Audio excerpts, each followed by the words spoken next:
രവേട്ടാ ഇപ്പം ഇങ്ങനെ ചെയ്യുന്ന ഈ വലിയ കാര്യത്തിൽ ഇപ്പം തന്നെ പറഞ്ഞു ഫ്രീ ആയിട്ടാണ് ചെയ്യുന്നത്. അപ്പം നമ്മളിപ്പോൾ ഒരു പുതിയ ആൾ നമ്മളിപ്പോൾ ഈ ഒരു ഇൻ്റർവ്യൂ കാണാൻ ഇടയായിരിക്കും, അവർക്ക് ഇതിൻ്റെ അകത്ത് ചേരണം. അവരെന്തൊക്കെ കാര്യങ്ങളാണ് ചെയ്യേണ്ടത് ഇനി? പിന്നെ നിങ്ങൾക്ക് ഇനിയും ഒരുപാട് കാലം ഒരുപാട് യുവാക്കളെയും യുവതികളെയും കല്യാണം നടത്താൻ വേണ്ടിയിട്ട് ദൈവം ദീർഘായുസ്സും ആരോഗ്യം തരട്ടെ എന്ന് ആത്മാർത്ഥമായിട്ട് ആശംസിക്കുന്നു, പ്രാർത്ഥിക്കുന്നു. പിന്നെ നമുക്ക് പറയാനുള്ളത് വെച്ചാൽ ഈ ഒരു അവസരം നിങ്ങളെല്ലാം എന്താ പറയുക ശരിക്കും യൂട്ടിലൈസ് ചെയ്യണം കേട്ടോ. ശരിക്കിത് തുടങ്ങാനുള്ളതായ ശരിയായ കാരണം എനിക്കറിയപ്പെടുന്ന ഒരു ഫാമിലിയിൽ ഒരു ബ്രോക്കർ പെൺകുട്ടീനെ കാണാൻ ഒരാളെയും കൂട്ടിയിരുന്നു. വരുന്ന സമയത്ത് ഞാൻ കണ്ടിരുന്നു. ഈ ചെറുക്കൻ എനിക്കറിയായിരുന്നു, ബ്രോക്കറെ എനിക്കറിയാം, ഈ പെൺകുട്ടീനെ വീട്ടുകാരെ എനിക്കറിയാം. രവേട്ട ഈ ന്യൂസിലെല്ലാം പണ്ട് നമ്മൾ കേട്ടിട്ടുണ്ട്, പിന്നെ ഈ ഭാഗത്തുള്ള ഉത്സവം തുടങ്ങിക്കഴിഞ്ഞാൽ ഏത് വീട്ടിലും നമുക്ക് കയറിച്ചല്ല, അപ്പോൾ അവർ പ്രസാദമായിട്ട് അവിടുത്തെ അവിലും പൊരിയും പഴവും എല്ലാം തരുന്നു. അത് ഉള്ള തന്നെയാണോ? ഹലോ ചങ്ങായിമാരെ, എല്ലാവർക്കും നിജീസ് വേൾഡിലേക്ക് സ്വാഗതം. ഇന്നത്തെ ദിവസത്തിലേക്ക് എല്ലാവർക്കും സ്വാഗതം കേട്ടോ. നമ്മളിന്ന് എത്തിയേക്കുന്ന അണ്ടല്ലൂർ കാവിൻ്റെ അടുത്തുള്ള ഒരു സ്ഥലത്താണ്.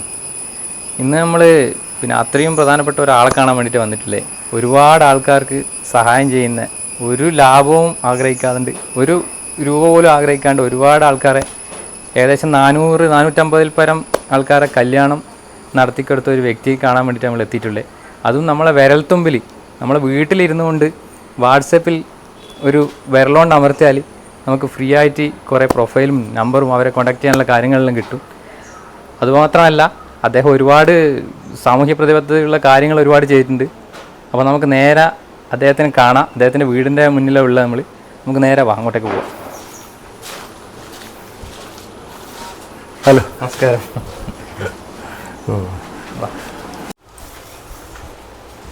വരും.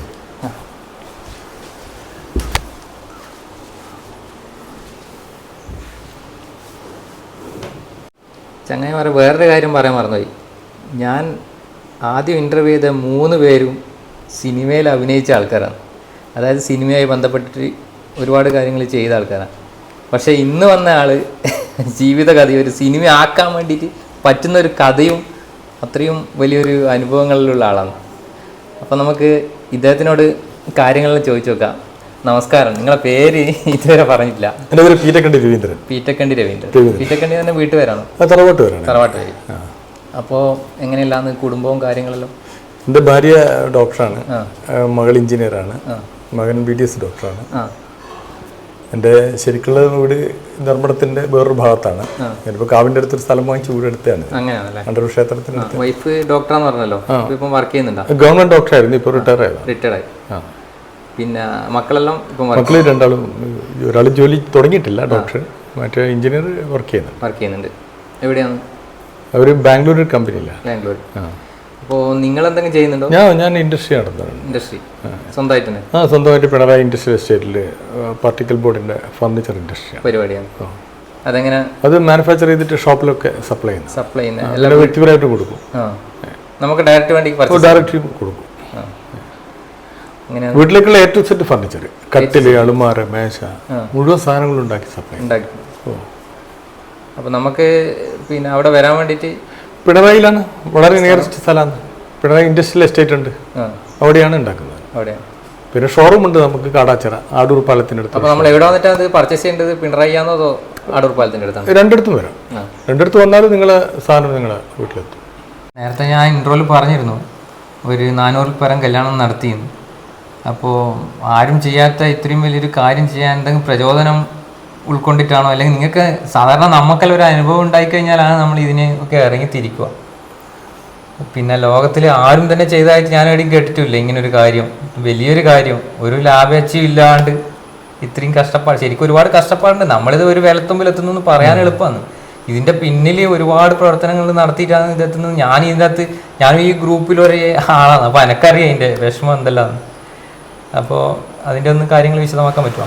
ഞാനൊരു സാമൂഹ്യ പ്രവർത്തനമായിരുന്നു ധർമ്മടം പഞ്ചായത്തിലുള്ള. എൻ്റെ വളരെ ചെറുപ്പം മുതലേ എനിക്കതൊരു ഭയങ്കര ഇൻട്രസ്റ്റ് ഉള്ളൊരു കാര്യമാണ്. അപ്പോൾ ഞാൻ ഇങ്ങനെ ചെറുപ്പത്തിലേ ഇങ്ങനെ ആലോചിക്കും, വിവാഹവുമായി ബന്ധപ്പെട്ട് പണ്ടൊക്കെ നമ്മളെ നാട്ടിലെങ്ങനെയാണെന്ന് പറഞ്ഞാൽ, നമ്മൾ ഏതെങ്കിലും ഒരു പെൺകുട്ടിയുടെ അന്വേഷിച്ചിട്ട് നമ്മൾ ഏതെങ്കിലും ഒരു പരിസരത്ത് പോയി കഴിഞ്ഞാൽ, ഇതാ 2 വീട്ടിൻ്റെ അപ്പുറം ഒരു പെൺകുട്ടിയുണ്ട്, നിങ്ങൾ പോയിട്ട് കണ്ടോ എന്ന് പറയുന്ന ഒരു കാലഘട്ടം ഉണ്ടായിരുന്നു. ആൾ വളരെ ഫ്രീ ആയിട്ട് കല്യാണം കഴിക്കുന്ന ഒരു കാലഘട്ടമാണ്. ഇപ്പോൾ ഒരു സമുദായത്തിൻ്റെ വിവാഹം കംപ്ലീറ്റ് ഒരു വലിയൊരു വ്യവസായം മാറിപ്പോയി. ഒരു പൈസയും ഇല്ലാതെ വലിയൊരു വ്യവസായം, കുറേ ബ്രോക്കർമാരും കുറേ മാട്രിമോണിയൽ സൈറ്റുകാരും എല്ലാം കൂടിയുള്ളൊരു ഏർപ്പാടാണ്. അപ്പോൾ ഇതിനെ എങ്ങനെയാണ് മറികടക്കുക എന്നുള്ളത്. അപ്പോൾ ഈ സോഷ്യൽ മീഡിയ വന്നതിന് ശേഷം ഞാൻ ആലോചിച്ചാണ്, കാരണം നമ്മൾ വെറുതെ 24 മണിക്കൂർ എന്നുള്ളതുപോലെ വാട്സപ്പിലും ഫേസ്ബുക്കിലും കളിച്ചുകൊണ്ട് സമൂഹത്തിനോ വ്യക്തികൾക്കോ ആർക്കും ലാഭമില്ല. അപ്പം ഞാൻ അങ്ങനെ ഒരു ഗ്രൂപ്പ് ക്രിയേറ്റ് ചെയ്യണം. അങ്ങനെ ഞാൻ ആദ്യമായിട്ടൊരു ഗ്രൂപ്പ് ഉണ്ടാക്കുന്നു. ആ ഗ്രൂപ്പിൽ എൻ്റെ കോൺടാക്ട്സുള്ള മുഴുവൻ ആളുകളെ ആ ഗ്രൂപ്പിലേക്ക് ചേർക്കുന്നു. അപ്പോൾ ആളുകളൊക്കെ നിലനിൽക്കുന്നു, അവർക്കൊക്കെ സ്ക്രിപ്റ്റുകൾ കൊടുക്കുന്നു. അവർ ചെറിയൊരു ശതമാനം മാത്രമേ നമ്മളിൽ നിന്ന് ഒഴിവായി പോയിട്ടുള്ളൂ. ബാക്കിയൊക്കെ ആളുകൾ നിന്ന് അവരിൽ കൂടിയാണ് പിന്നെ ഈ ഗ്രൂപ്പിനെ ഡെവലപ്പ് ചെയ്ത് കൊണ്ടുവന്നത്. ഏകദേശം 20,000-ൻ്റെ മേലെ ആളുകൾ ഗ്രൂപ്പിൽ തന്നെയുണ്ട്. അതേപോലെ കമ്മ്യൂണിറ്റി ഗ്രൂപ്പായിട്ട് എല്ലാം കൂടി ഏകദേശം ഒരു 56ഓളം ഗ്രൂപ്പുകൾ തന്നെയുണ്ട്. അപ്പോൾ അതിൽ നമ്മളിപ്പോൾ വിവാഹത്തിന് വേണ്ടി ഒരാളെ പ്രൊഫൈലുകൾ നമുക്ക് അയച്ചു തരും. ആ പ്രൊഫൈൽ നമ്മൾ ഗ്രൂപ്പിലേക്ക് ഷെയർ ചെയ്യുന്നു. അത് രക്ഷിതാക്കളെ നമ്പറാണ് ഉണ്ടാകുക. നേരിട്ട് വിളിച്ച് അന്വേഷണം നടത്തണം. വളരെ സിമ്പിളായി ലോകത്തിൻ്റെ ഏത് ഭാഗത്തുള്ളാക്കും കല്യാണവില നടത്താൻ പറ്റുന്നൊരു സംവിധാനമാണ്. ഈ യാതൊരു പൈസയൊന്നും കൊടുക്കാതെ ഫ്രീ ആയിട്ട് നിങ്ങൾ വിവാഹം നടന്നതിന് ശേഷം നമുക്ക് നിങ്ങളേതായ ഒരു അഭിപ്രായം, മനസ്സ് പറഞ്ഞൊരു അഭിപ്രായമാണ് നമ്മൾ പ്രതീക്ഷിക്കുന്നത്. അത് പലരും ചെയ്തിരുന്നത്, ചെറിയൊക്കെ ഒന്നും ചെയ്യാറില്ല. വലിയ ശതമാനം ആളുകൾ നമ്മളോട് നല്ല രീതിയിലുള്ള സമീപനങ്ങൾ കാഴ്ചവെക്കാറുണ്ട്. ചില ആളൊന്നും പറയില്ല. ദേവേട്ടാ, പിന്നെ ഇതിൻ്റെ അകത്ത് അഭിപ്രായങ്ങൾ രേഖപ്പെടുത്തണമെന്നല്ലോ. അഭിപ്രായങ്ങളാണോ അല്ലെങ്കിൽ നന്ദി വാക്കാണോ അല്ലെങ്കിൽ ഏത് രീതിയിലാണ് നമ്മളത് പ്രകടിപ്പിക്കേണ്ടത് എന്ന് വിശദമാക്കാൻ പറ്റുമോ? നോക്കാലോ. നമുക്ക് ജീവിതത്തിൽ കല്യാണം എന്ന് പറഞ്ഞൊരു വലിയൊരു സംഭവമാണ്. അപ്പോൾ ഒരു കല്യാണം, ഒരു കുട്ടിയുടെ മകളുടെയോ മകൻ്റെയോ കല്യാണം നടന്നാലുള്ളതായ ആ മാനസികമായ സന്തോഷം ഞങ്ങളിൽ കൂടി നമുക്ക് ഷെയർ ചെയ്യണം. ഇപ്പൊ നിങ്ങളെ സന്തോഷം കാണലാണ് എൻ്റെ മൂലധനം. അതാണ് നിങ്ങൾക്കുള്ള ആ കിട്ടുന്ന ഇതിൽ രക്ഷിതാക്കൾക്ക് മാത്രമേ പെർമിഷൻ ഉള്ളൂ. രക്ഷിതാക്കൾ മാത്രമേ ഇതിലുള്ള കുട്ടികളെ വിളിക്കാൻ പാടുള്ളൂ. സുഹൃത്തുക്കൾക്കോ സുഹൃത്തിൻ്റെ സുഹൃത്തുക്കൾക്കോ ഒന്നും ഇതിൽ പെർമിഷൻ ഇല്ല, അവർ വിളിക്കാൻ പാടില്ല. അപ്പൊ അത്രയും പവിത്രമായി രക്ഷിതാക്കൾക്ക് മാത്രം വലിയൊരു സേവനമാണ്. അപ്പോൾ ആ രീതിയിലാണ് രക്ഷിതാക്കൾ നമ്മളോടുള്ള സമീപനം. അപ്പം അതല്ല ഞാൻ ചോദിക്കാൻ ഇടയ്ക്കേരി പറഞ്ഞിരുന്നു. അപ്പോൾ ഈ ഗ്രൂപ്പിൽ രക്ഷിതാക്കൾക്ക് ചെയ്യാൻ പാടുള്ളൂ പറഞ്ഞല്ലോ. അപ്പോൾ ഈ ഗ്രൂപ്പിൽ രക്ഷിതാക്കളെ നമ്പർ മാത്രമേ ആഡ് ചെയ്യാൻ പറ്റൂ? അല്ല, ആഡ് ചെയ്യുന്നത് ചെറുക്കന്മാർക്ക് ചെയ്യാം. പക്ഷെ പെൺകുട്ടികളോട് ചേരരുതെന്ന് പറയുന്നുണ്ട്. പക്ഷെ ചില പെൺകുട്ടികളും ചേർന്നിട്ടുണ്ട്. പക്ഷെ അവർ ഒരു കാരണവശാലും അവരെ വോയിസ് ക്ലിപ്പ് കൊടുക്കരുത്. അപ്പോൾ അത് ഗ്രൂപ്പിൽ ചേരാം. പക്ഷേ ഗ്രൂപ്പിൽ അവരുടെ പ്രൊഫൈലിന്റെ ഏറ്റവും അടിയിൽ രക്ഷിതാവിന്റെ നമ്പറിന്റെ സ്ഥലത്ത് രക്ഷിതാവിന്റെ നമ്പർ മാത്രമേ കൊടുക്കാവൂ. പിന്നെ ഇതിൽ കാണുന്ന പ്രൊഫൈലുകൾ രക്ഷിതാക്കൾ മാത്രമേ വിളിക്കാൻ പാടുള്ളൂ. ചെറുക്കന്മാരോ അല്ലെങ്കിൽ ഈ പെൺകുട്ടികളോ വിളിച്ചാൽ അവരെ ഗ്രൂപ്പിൽ നിന്ന് പുറത്താക്കും. അതെ, അതൊരു കാര്യത്തിൽ ശരിയാണ്. കാരണം വെച്ചാൽ ഈ ഇന്നത്തെ സോഷ്യൽ മീഡിയ ഇത്രയും വളർന്ന് വലുതായി. അപ്പോൾ ഇതിൻ്റെ അകത്ത് നിന്ന് നമുക്ക് നല്ലതും ആവാൻ പറ്റും, മോശമാവാൻ പറ്റും. നല്ലതാവാൻ പറ്റുന്ന തെളിയിച്ചു തന്ന ഒരാളാണ് നിങ്ങൾ. അപ്പൊ ആ ഒരു അനുഭവ പാഠവും എല്ലാം കൊണ്ടായിരിക്കും ചിലപ്പോൾ നിങ്ങൾ അങ്ങനെ ഒരു നിബന്ധന വെച്ചതല്ലേ? അതൊരു നല്ല കാര്യമായിട്ട് തോന്നുന്നു. ഇതിൽ കുറെ അഡ്മിന്മാരുണ്ട് നമ്മളോട് ഇങ്ങോട്ട് വന്ന് സഹകരിച്ചിട്ട് ഞാനും കൂടി നിങ്ങളുടെ കൂടെ ചേരാമെന്ന് പറഞ്ഞ കുറെ ആളുകളുണ്ട്. ഇതില് നല്ല സഹകരണമുണ്ട്. അപ്പോൾ പിന്നെ ഇത് ആദ്യം തന്നെ തുടങ്ങിയത് നിങ്ങൾ ഒറ്റക്ക്? ഞാനാണ് തുടങ്ങിയത്. എത്ര ആൾക്കാർ സഹായം? ഇപ്പൊ നമ്മുടെ ഗ്രൂപ്പിൽ തന്നെ ഒരു 14 അഡ്മിന്മാർ. അപ്പൊ അവര് പിന്നെ അവർക്കൊക്കെ അയച്ചു കൊടുക്കാം, അവർക്കൊക്കെ ആൾ ചേർക്കാം.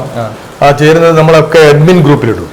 ആ അഡ്മിൻ ഗ്രൂപ്പിൽ നിന്ന് നമ്മളെടുത്ത് കമ്മ്യൂണിറ്റി ഗ്രൂപ്പിലേക്ക് ഞാൻ ഇട്ടു. ഞങ്ങൾക്ക് മാത്രമേ കമ്മ്യൂണിറ്റി ഗ്രൂപ്പിൽ ഇടാൻ പറ്റൂ. അപ്പം ഈ അഡ്മിന്മാരുണ്ടെന്ന് പറഞ്ഞല്ലോ, അഡ്മിന്മാർ ഈ നാട്ടുകാർ തന്നെയാണോ അല്ലെങ്കിൽ പല നാട്ടിലുള്ള ആളാണ്? എല്ലാ നാട്ടിലുള്ള പല നാട്ടിലുള്ള ആളുകളാണ്. പക്ഷെ നമ്മൾ ഈ പ്രവർത്തനത്തിന്റെ മഹാത്മ്യം കണ്ടിട്ട് ഇങ്ങോട്ട് ചോദിച്ചു വന്നതാണ്. അതിൽ സ്ത്രീകളുണ്ട് അഡ്മിന്മാർ.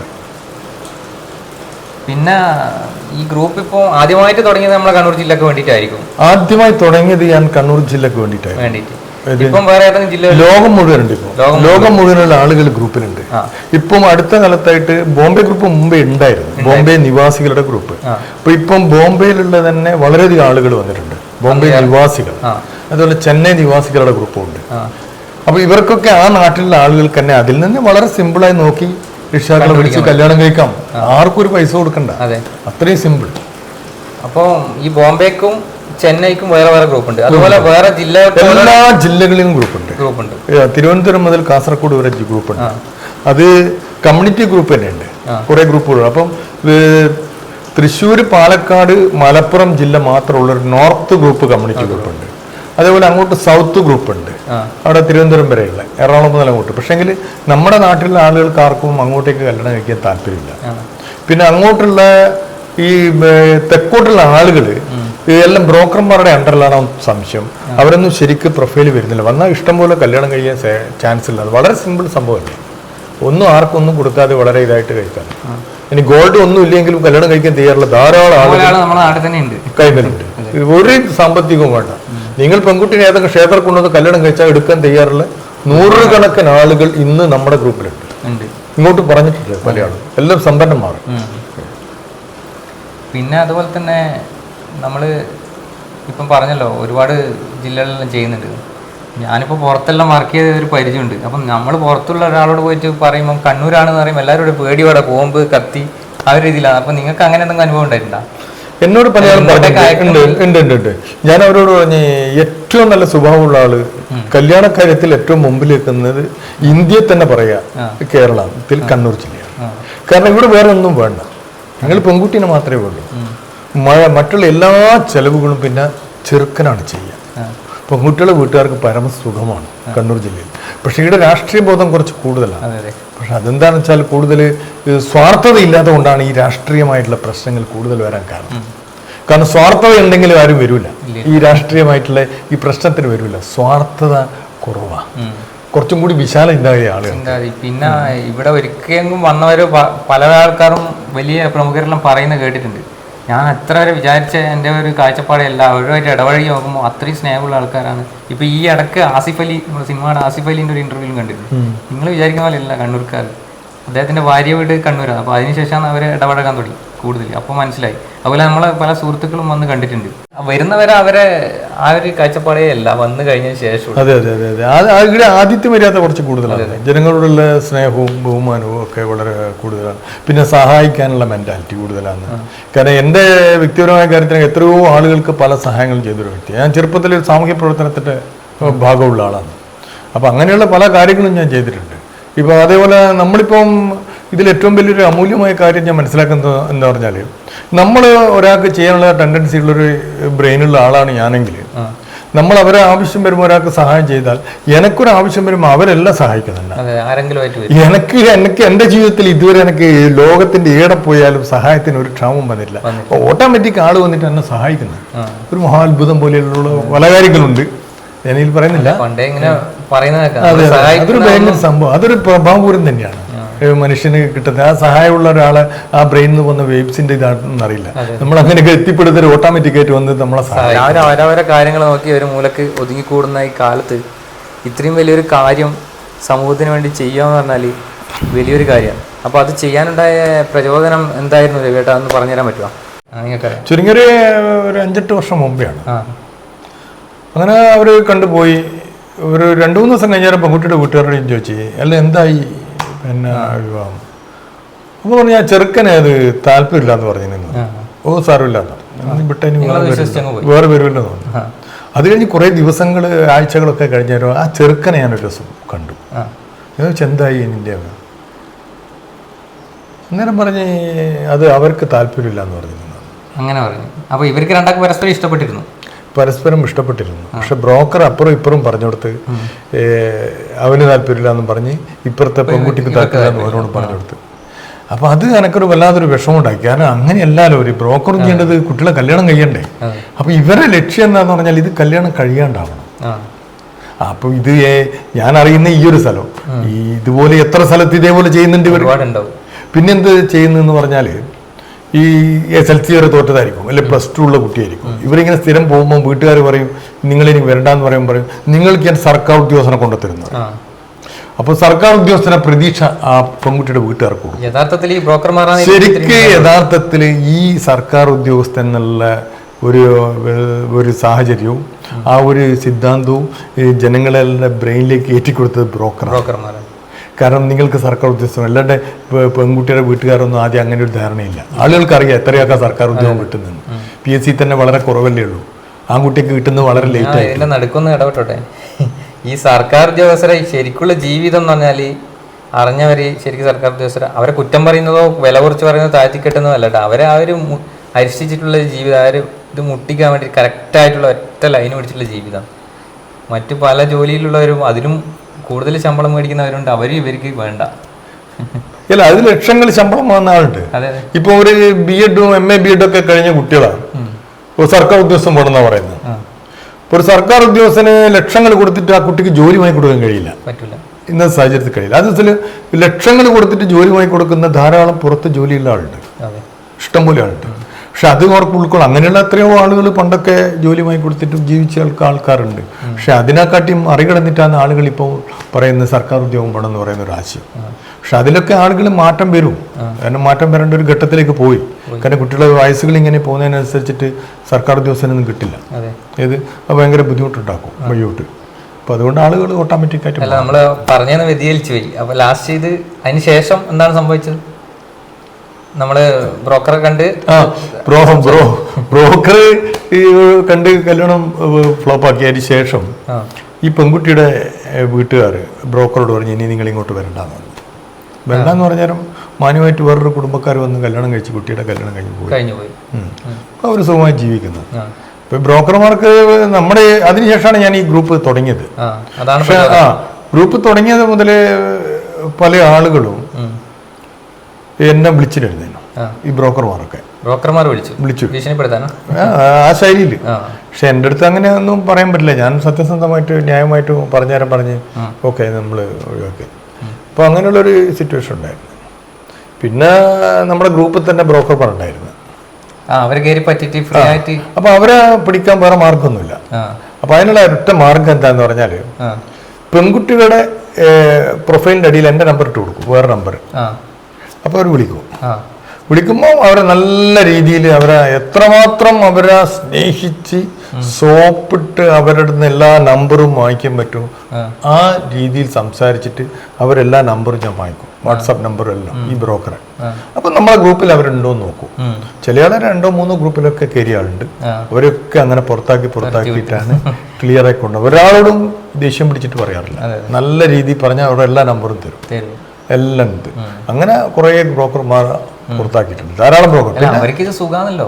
അതെ, പിന്നെ പുതിയ ബ്രോക്കർമാരെ സൃഷ്ടിച്ചിനു. അതെങ്ങനെയാന്ന് പറഞ്ഞാല് രാവിലെ ഫോണങ്ങ് ഓപ്പൺ ആക്കും, ഇതിൽ കാണുന്ന പ്രൊഫൈലുണ്ട്. അപ്പൊ അതിൽ തന്നെയുള്ള ഏതെങ്കിലും ഒരു ചെറുക്കനെ വിളിക്കും. എനിക്ക് 10 പ്രൊഫൈൽ അയച്ചാൽ 1000 രൂപ ഗൂഗിൾ പേ ചെയ്യും, ഏതെങ്കിലും ഒന്നാദ്യം അങ്ങ് അയച്ചു കൊടുക്കും. അങ്ങനെ ഇതിൽ തന്നെ എടുത്തിട്ട് 10 അയച്ചു കൊടുക്കും. അങ്ങനെ 1000 രൂപ ഗൂഗിൾ പേ. അങ്ങനെ വേറൊരാൾ എന്നോട് പറഞ്ഞു ഇങ്ങനെ ഒരു നമ്പർ ഉണ്ട്, നിങ്ങളെ ഗ്രൂപ്പിൽ തന്നെ എടുത്തിട്ടുള്ള ആൾ അയച്ചാന്ന് എന്റെ നമ്പർ. അപ്പൊ അയാൾ 3-4 ഗ്രൂപ്പിലുണ്ടായിരുന്നു. അയാളോട് നല്ല രീതിയിൽ സോപ്പലടിച്ച് പറഞ്ഞ് അയാളെ കംപ്ലീറ്റ് ഗ്രൂപ്പിൽ നിന്ന് പുറത്താക്കി. അങ്ങനെ കുറെ ആളെ ഗ്രൂപ്പിൽ നിന്ന് പുറത്താക്കിയിട്ടുണ്ട്. പിന്നെ നിങ്ങൾ ഈ ഗ്രൂപ്പിലെ കൂടെ എത്ര കല്യാണം നടത്തിയിട്ടുണ്ട്? ഞാൻ ഇൻട്രോ അറിയുമ്പോൾ പറഞ്ഞിരുന്നു 400-ൽ പരം. അതുപോലെ ഈ കല്യാണത്തിനൊക്കെ നിങ്ങളെ വിളിക്കാറുണ്ടോ? അത് 420ഓളം കല്യാണം ശരിയായിട്ടുണ്ട്. 420. പിന്നെ പറയാതെ ധാരാളം ഉണ്ട്. അത് ശരിയാണ്. നമ്മളോട് ചിലപ്പോൾ അറിയുമല്ലേ ഇത്ര. ചില ആളെന്ത് ചെയ്യാന്ന് പറഞ്ഞാല് കല്യാണം ശരിയായി ഉടനെ തന്നെ ലെഫ്റ്റ് അടിച്ച് പോകും ഗ്രൂപ്പിൽ. അപ്പൊ ഓർക്കൊന്നും അറിയില്ല. ചിലർക്ക് സമയം ഉണ്ടാവില്ല കല്യാണം കഴിഞ്ഞാൽ പറയേ. കുറെ കഴിഞ്ഞിട്ട് ചോദിച്ചാലാ പറയാ നമുക്ക് സമയമില്ലായിരുന്നു. അതും നമ്മൾ വിട്ടു. അതിലൊന്നും നമുക്ക് പരിഭവമില്ല. നമ്മളെ ലക്ഷ്യം ഒറ്റന്നേ ഉള്ളൂ, ആളെ കല്യാണം കഴിയണം, ബുദ്ധിമുട്ടില്ലാണ്ട് ഫ്രീ ആയിട്ട് ആളുകളെ കല്യാണം കഴിയണം, അതാണ് ലക്ഷ്യം. പിന്നെ കല്യാണം കഴിഞ്ഞ ധാരാളം ആളുകൾ എൻ്റെ അടുത്ത് എന്നെ അന്വേഷിച്ച് എൻ്റെ വീട്ടിൽ വന്നിട്ട് അവരെ സന്തോഷം പങ്കിട്ടിട്ടുണ്ട്. അത് നമ്മള് സന്തോഷം മാത്രമേ നമ്മൾ ആഗ്രഹിക്കുന്നുള്ളൂ, അല്ലാണ്ട് വേറെ ഒന്നും നമ്മൾ ആഗ്രഹിക്കുന്നില്ല. സന്തോഷം മാത്രം, വേറെ മനസ്സ് തുറന്നിട്ടുള്ള അവരെ ആ സന്തോഷം കാണുമ്പോൾ നമുക്ക് മനസ്സിന് സന്തോഷം, ഒരു വലിയൊരു ഇതാണ്. അത് നിങ്ങളെ ലക്ഷങ്ങളുടെ പണത്തിനെക്കാട്ടി എത്രയോ 10 മടങ്ങാണ് ആ സന്തോഷം. അപ്പൊ അതാണ് എൻ്റെ ലക്ഷ്യം. എനിക്കത് കിട്ടുന്നുണ്ട്. എനിക്ക് ഒരാളെ കല്യാണം ശരിയായി കഴിഞ്ഞാൽ കിട്ടുന്ന ആ സന്തോഷമാണ് എൻ്റെ മുതൽക്കൂട്ട്. പിന്നെ ഏതെങ്കിലും കല്യാണത്തിൽ പങ്കെടുത്തിട്ടുണ്ടോ? പോയിട്ട് ഞാൻ ഒരു 3 കല്യാണത്തിന് പങ്കെടുത്തിട്ടുണ്ട്. പക്ഷെ ഇനി ഞാൻ അതങ്ങനെ കല്യാണത്തിന് പോട്ടാന്നല്ല തീരുമാനമാണ്. കാരണം എന്നെ ആർക്കും അറിയില്ല. ഞാൻ ഫോണ് വിളിച്ചിട്ടുള്ള പരിചയത്തിന്റെ മുകളിൽ ഞാൻ വീട്ടിൽ പോയാൽ ഞാൻ അവിടെ പോയിട്ട് ആളുകളെ കണ്ടെത്തേണ്ട ഒരു സ്ഥിതിയാണ്. എൻ്റെ വീട്ടിൽ വന്നിട്ട് എന്നോട് ക്ഷണിച്ച വീട്ടിൽ ഞാൻ പോയിട്ടുണ്ട്, ഒരു പ്രശ്നമില്ല. പക്ഷെ ക്ഷണിക്കാതെ ഫോണിൽ വിട്ട പറയുന്ന വീടുകളിൽ ഒരു 1-2 പ്രാവശ്യം 2 സ്ഥലത്തായിട്ട് ഞാൻ പോയിട്ടുണ്ട്. പക്ഷെ അത് നെഗറ്റീവ് എനർജി ഉണ്ടാക്കി എനിക്ക്. അപ്പൊ അതിനുശേഷം ഞാൻ അങ്ങനെ ഫോണിലൂട്ടിയുള്ള ബന്ധം എനിക്ക് വേറെ ആരെയും അറിയില്ല, കണ്ണിലും മുഖത്തും കാണാതെ സേവനം. അതുപോലെ തന്നെ അവർക്കും നിങ്ങളെ ഈ ഒരു പ്രൊഫൈൽ പിക്ചറിൽ മാത്രമല്ല കാണുന്നത്, നേരിട്ട്. അപ്പൊ ഞാൻ അവിടെ പോയിട്ട് അവരെ അന്വേഷിച്ച് കണ്ടെത്തിയിട്ട് വേണം അവരുമായിട്ട് പരിചയപ്പെടുക. അതൊരു വല്ലാതൊരു ബുദ്ധിമുട്ടായി തോന്നി എനിക്ക്. അതുകൊണ്ട് അങ്ങനെ പോകില്ല. ഇവിടെ വന്ന് പറയുന്ന ആളെ വീട്ടിൽ പോകും. അപ്പോൾ ഇനി എല്ലാവരും ശ്രദ്ധിക്കണം. രവിയേട്ടനെ വന്ന് പറയണം ശരിക്കും. കാരണം നമുക്ക് വേറെ ഒരു നഷ്ടമില്ല. ഈ കല്യാണം നടത്തുന്ന ബ്രോക്കർമാർക്കാണെങ്കിൽ ചുരുങ്ങിയത് ഒരു 60,000 റുപ്യ, അല്ലെങ്കിൽ ഇൻട്രസ്റ്റ് റേറ്റ് ആണെങ്കിൽ 1,20,000 റുപ്യയിലും കൊടുക്കണം. ഇത് ഞാൻ ഇത്രയും കറക്റ്റായിട്ട് പറയാൻ കാരണം വെച്ചാൽ ഞാനിപ്പോൾ ഇതിൽ ഇറങ്ങി തിരിച്ചിട്ട് കുറേ കാലമായി, ഒന്നും നടക്കുന്നില്ല. അപ്പോൾ അതുകൊണ്ടാണ് ഞാൻ അത്ര കറക്റ്റായിട്ട് പറഞ്ഞത്. ഇതിപ്പോൾ 1 രൂപ പോലും ചിലവില്ലാണ്ട് നമുക്ക് ഫ്രീ ആയിട്ട് റൂമിലിരുന്നിട്ട് വേണമെങ്കിൽ അച്ഛനോ അമ്മക്കോ നമ്പർ എടുത്ത് കുത്തി വിളിച്ച് അതിന് ശേഷം അവർ വില്ലിങ് ആണെങ്കിൽ മാത്രം അങ്ങോട്ട് പോയാൽ മതി. ആദ്യം തന്നെ പോയി പൈസ കളയേണ്ട ആവശ്യമില്ല. പിന്നെ ഇതിലെന്ന് പറഞ്ഞാൽ ഈ സോഷ്യൽ മീഡിയ, വാട്സപ്പൊക്കെ ഇന്നത്തെ പ്രായമായ ആളുകൾക്കൊന്നും അത്ര അറിയില്ല. ഇതിലിപ്പം കുറേ കല്യാണം കഴിയാണ്ടായുള്ള കാരണം എന്താണെന്ന് പറഞ്ഞാൽ ആരെങ്കിലും വിളിച്ചു കഴിഞ്ഞാൽ ആ നമ്പർ സേവ് ചെയ്യുന്നില്ല. ആരാ വിളിച്ചതെന്ന് അറിയില്ല. ഞാൻ പലതവണയും പറഞ്ഞു കൊടുത്തിട്ടുണ്ട്. പിന്നെ വേറൊരു സംഭവം എന്താണെന്ന് പറഞ്ഞാൽ ഒരു ഭർത്താവില്ലാത്ത ഒരു സ്ത്രീ, അവർക്ക് 52 വയസ്സുണ്ട്. അവർ മകന്റെ കല്യാണത്തിന് വേണ്ടിയിട്ടാണ് വന്നത്. 2 മക്കളാണ്.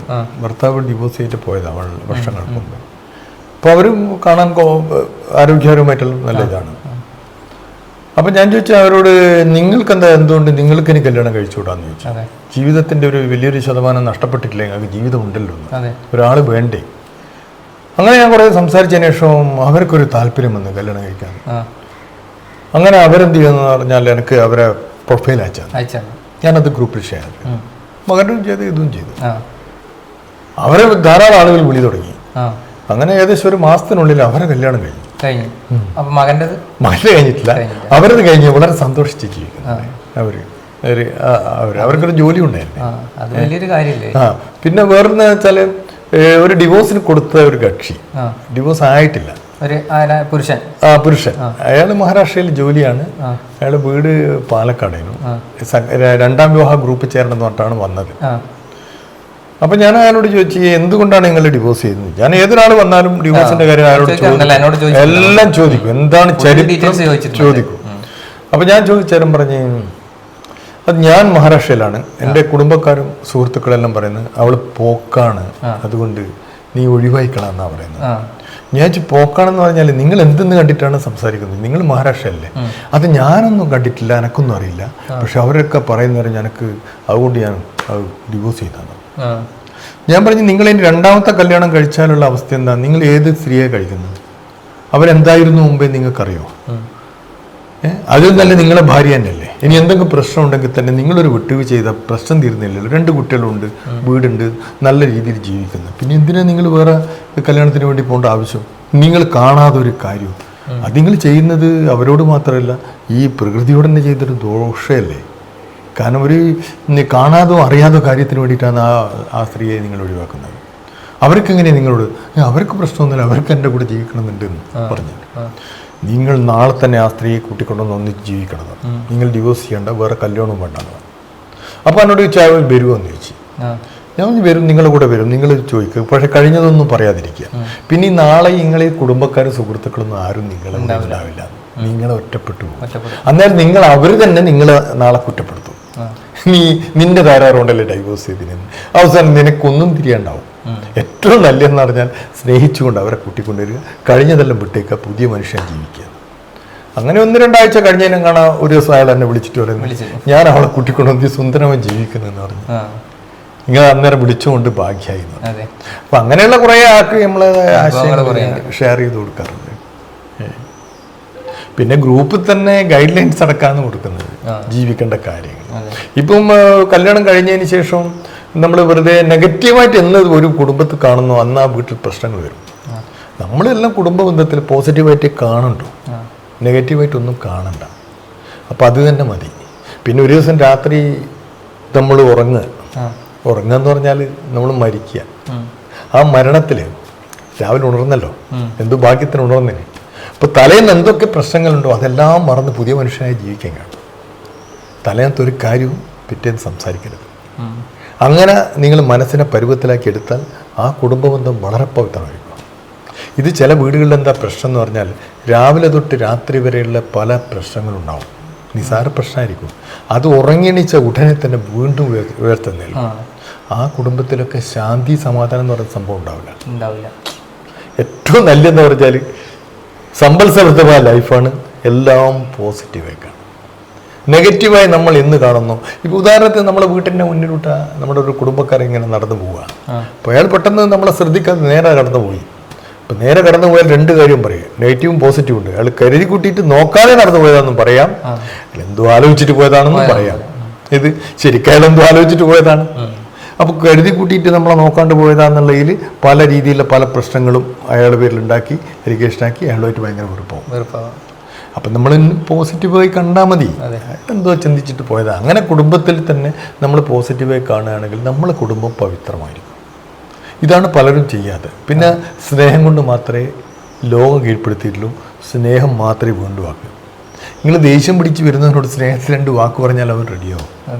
സ്നേഹമാണെങ്കിൽ സാരം ഒഴിയില്ലല്ലേ. അതാണ് സ്നേഹം മാത്രമേ ഉള്ളൂ, ലോകം കീഴടക്കിയതാണ്. ഇപ്പോൾ രവിയേട്ടൻ്റെ ഫർണിച്ചറിനെ പറ്റി നമ്മൾ പറഞ്ഞല്ലോ. ആ ഫർണിച്ചർ കാണാൻ വേണ്ടി നമ്മൾ മേലെ വന്നിട്ടുള്ളേ. ഇതാണല്ലേ രവിയേട്ടാ, ഒന്ന് കാണിച്ചു തരാം. ഇതാണ് നമ്മൾ ഫർണിച്ചർ. അപ്പോൾ ഇത് ഈ അളവിലാണ് നമ്മൾ ഫാക്ടറിയിൽ നിന്ന് ഉണ്ടാക്കുന്നത്, പിണറായി ഇൻഡസ്ട്രിയൽ എസ്റ്റേറ്റിൽ നിന്ന് ഉണ്ടാക്കുന്നതാണ് നമ്മൾ. അപ്പോൾ അത് വീട്ടിലേക്കുള്ള A to Z സാധനം ഉണ്ടാകും. കട്ടിലുണ്ട്, അളുമാരിയുണ്ട്, മേശയുണ്ട്, എല്ലാ സാധനങ്ങളും ഉണ്ടാക്കി കൊടുക്കുന്നത്. അപ്പോൾ ഏകദേശം പിന്നെ ഇതുപോലത്തെ ഈ ഒരു റേഞ്ചിലുള്ളതിന് എത്ര ഏകദേശം? ഇതിപ്പോൾ നമ്മളിപ്പോൾ വിൽപ്പന ചെയ്യുന്നത് 7500 രൂപക്കാണ്. ഏത് ഷോപ്പിൽ നിന്നാണോ നിങ്ങൾ നമ്മൾ വിൽക്കുന്നത്? ഡയറക്റ്റ് നമ്മളെ ഷോറൂമൊന്നും ഈ റേറ്റ് തന്നെ 7500. 7500 രൂപക്കാണ് ഇത്. ഇത് 2 ഡോറാണ്, ഇനി 3 ഡോറുണ്ട്. ഇനി നിങ്ങൾക്ക് ഏത് സ്പേസിൽ എങ്ങനെയുള്ള സാധനം വേണോ അത് നമ്മൾ കസ്റ്റമൈസ് ചെയ്ത് ആക്കി തരും, ഉണ്ടായിത്തരും. നിങ്ങൾക്ക് ഇഷ്ടമുള്ള സൈസ് ഉണ്ടായി, കട്ടിലായാലും മോഡൽ നമ്മൾ അതാണ് നമ്മൾ ചെയ്യുന്നത്. അപ്പോൾ അവിടെ എത്ര പേര് വർക്ക് ചെയ്യുന്നുണ്ട്? അവിടെ ഇപ്പം 4 ആൾ വർക്ക് ചെയ്യുന്നുണ്ട്. അപ്പോൾ നമുക്ക് ഏത് സമയത്ത് ഓർഡർ, നമ്മൾ ഷോപ്പിലൊക്കെ സപ്ലൈ ചെയ്യുന്ന പല ഷോപ്പിലും സപ്ലൈ ഉണ്ട്. കണ്ണൂർ ജില്ലയിൽ പല സ്ഥലത്തുണ്ട്, വടകരയുണ്ട്, മാഹിയിലുണ്ട്, പല സ്ഥലത്തും സപ്ലൈ ചെയ്യുന്നുണ്ട്. കച്ചവടം ഉണ്ടല്ലേ അത്യാവശ്യം? ഉണ്ട്. അതിന്റെ തിരക്കാരുടെ ഇടയിലാണ് നമ്മുടെ ഈ സാമൂഹ്യ പ്രവർത്തനം നടത്തുന്നത്. അത് വലിയൊരു സംഭവമാണ്. ചില ആളുകൾ ഞാൻ ഈ അളുമാരിയൊക്കെ പിടിച്ച് ഞാനും അടക്കം സഹായിക്കും കേട്ടാനൊക്കെ. അന്നേരം എല്ലാവർക്കും ആള് പിടിക്കുന്നുണ്ടായി. എന്നാലും ഞാൻ അവരോട് പറയും, നിങ്ങൾ രാത്രി വിളിക്കുക അല്ലെങ്കിൽ മെസ്സേജ് അയച്ചോന്ന് പറഞ്ഞിട്ട് വിളിക്കും. എല്ലാവരും ഇതാക്കില്ല, ചിലർ ബ്രോക്കർ എന്നെല്ലാം ചോദിച്ചു വിടും. അന്നേരമാണ് ആകെ ബേജാറായി. സാമൂഹികമായിട്ട് പ്രവർത്തനം നടത്തിയിട്ട് എന്നെ ബ്രോക്കറാക്കുന്ന രീതിയിലാണ് ആളുകൾ ചില ആൾ സംസാരിക്കും. എനിക്കത് ഇഷ്ടമില്ലാത്തൊരു വാക്കുമാണ്. നമ്മളതെല്ലാം ലക്ഷ്യം. പിന്നെ ആളുകൾക്ക് എന്താ വെച്ചാൽ ഈ കല്യാണം കഴിയാന്ന് പറഞ്ഞാൽ അത് ബ്രോക്കറെ പരിപാടിയാണെന്നാണ്. ഇന്ന് കല്യാണത്തിന് മാത്രമല്ല എന്ത് കാര്യം ചെയ്യുമ്പോൾ അതിങ്ങനെയൊക്കെ ദീപസ്തംഭം മഹാശ്വര്യം എനിക്കും കിട്ടണം പണം. നിങ്ങൾ ആരെന്ത് ചെയ്താലും എനിക്ക് പൈസ കിട്ടണം. പക്ഷെ അത് കുറേ കണ്ണൂർ ജില്ലയിൽ കുറേയൊക്കെ പണ്ടൊക്കെ കുറവാണ്. സാമൂഹ്യ പ്രവർത്തനത്തിൻ്റെ കുറേ ഭാഗങ്ങളുണ്ടായിരുന്നത്. അപ്പം അതിൻ്റെ ഒരു ഇത് തന്നെയാണ് നമ്മളൊക്കെ ബ്രെയിനിൽ അത് ഉള്ളത്. ഇത് സാമൂഹ്യ പ്രവർത്തനവുമായി ബന്ധപ്പെട്ടുകൊണ്ട് തന്നെ ഇതെല്ലാം ചെയ്തു. ഇതും നിങ്ങൾ ചെയ്ത് തന്നെയാണോ? അപ്പോൾ ഇതും ഇങ്ങനെ ഒന്ന് ചെയ്യേണ്ടെങ്കിൽ എത്ര റേറ്റ് ആവും ഏകദേശം? ഇത് ശരിക്കും പാർട്ടിക്കൽ ബോർഡല്ല. ഇത് നല്ല ക്വാളിറ്റി ഉള്ള നമ്മളെ മൾട്ടിവുഡാണിത്. ഇത് പെയിന്റ് അടിച്ചതല്ല, ഇത് സെയിം കളർ ഇത് തന്നെയാണ്. ആ കളറിൽ തന്നെ സാധനമാണിത്. ഇത് നമ്മൾ ഉണ്ടാക്കിയ ഇത് ഏകദേശം 15,000 രൂപ വരും. 15,000. ഇത് ചതില് പിടിക്കും, വെള്ളം തട്ടിയാലും ഒന്നും ആവില്ല. ഇത് അങ്ങനത്തെ ഒരു സാധനമാണിത്. അപ്പോൾ അതാണ് ആ രീതിയിൽ നമ്മൾ ഉണ്ടാക്കി ഫിറ്റാക്കിയതാണ്. ഇതുപോലത്തെ ചെയ്ത് കൊടുക്കുന്നുണ്ടോ? എല്ലാം ചെയ്യും. എല്ലാം ഉണ്ടല്ലേ? ഇത് നല്ല രസമുണ്ടല്ലോ കാണാൻ.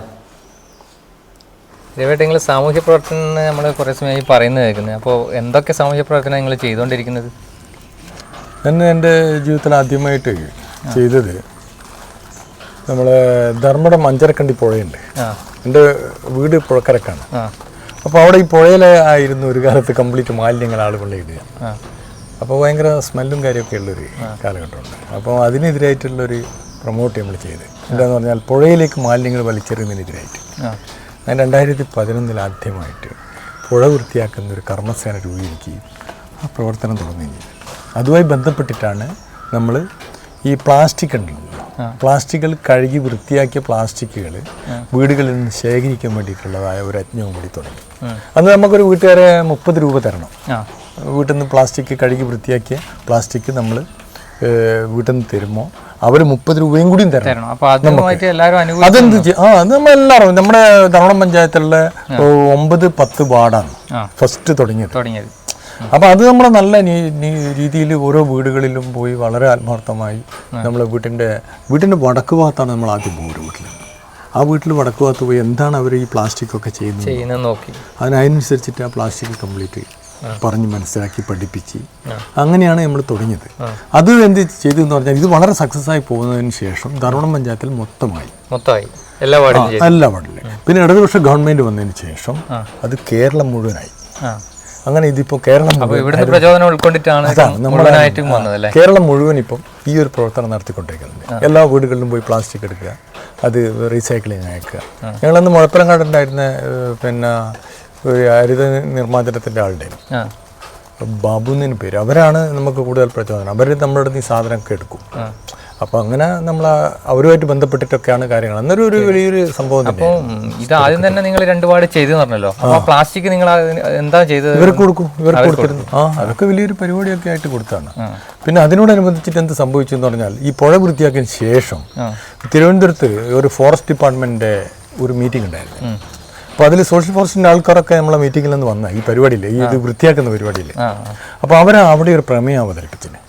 ഇങ്ങനെ വേറെ മോറൽ സപ്പോർട്ടൊന്നും ഇല്ലാതെ ഒരു പുഴ വൃത്തിയാക്കിയിട്ടുണ്ട്. അപ്പോൾ കണ്ടൽ വളരാൻ ഏറ്റവും എളുപ്പമാണ്. അങ്ങനെ ഒരു സംഭവം ഉണ്ട് നടന്നിട്ട്. അങ്ങനെ കേരളത്തിലെ ആദ്യത്തെ കണ്ടൽ സംരക്ഷണ സമിതിയുടെ പ്രസിഡൻ്റായിട്ട് എന്നെ നിയമിച്ചു.